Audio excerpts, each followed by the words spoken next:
Good morning friends. Gopu সোনাকে নিয়ে রোদ পোহাতে চলে এলাম ছাদে।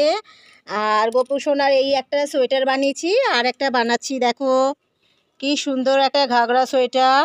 গোপু সোনার জামা যেরকম পরে ঠিক সেরকমেরই কাটিংয়ের। এই যে কি সুন্দর সোয়েটারটা হয়েছে। 12 নম্বর কাটা দিয়ে রিপটা বানালাম।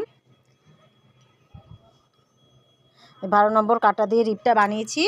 এইবারে সেম এরকম ডিজাইন বানাবো, তার জন্য এই রিপটা হয়ে গেছে। এবারে এই ডিজাইনটা করব।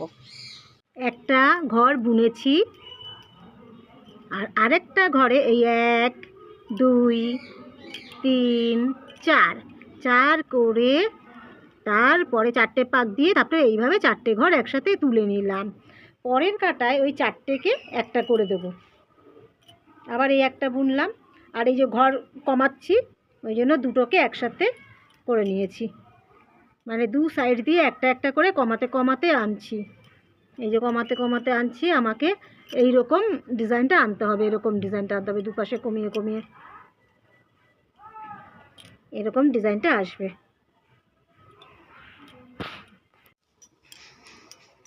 আমার গোপালের সোয়েটার রেডি হয়ে গেছে। আমার গোপু সোনার সোয়েটার রেডি হয়ে গেছে। দেখো কি সুন্দর লাগছে।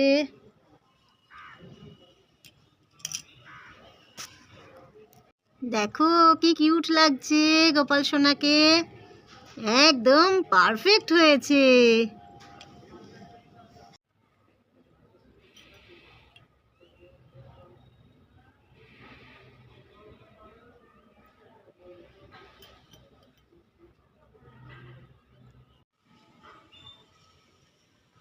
দেখো আমার গোপালের ঘাগরা সোয়েটার কি সুন্দর হয়েছে।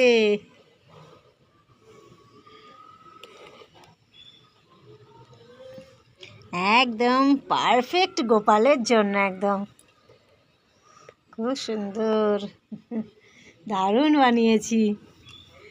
ঠিক যেমন জামা যেমন কিনতে পাওয়া যায় গোপালের, আমি ঠিক ওই কাটিংয়েরই বানিয়েছি।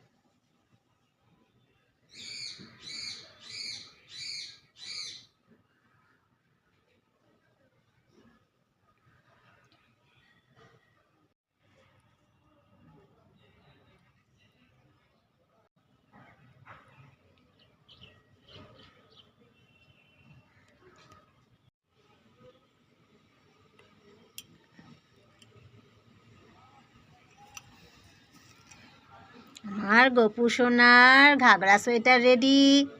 কবে থেকে ভাবছিলাম গোপাল ঠাকুরের ঘাগরা সোয়েটার বানাবো। কি দারুণ, একদম পারফেক্ট হয়েছে। দেখো গোপু সোনাকে ছাদে নিয়ে এসেছি, একদম পারফেক্ট একদম।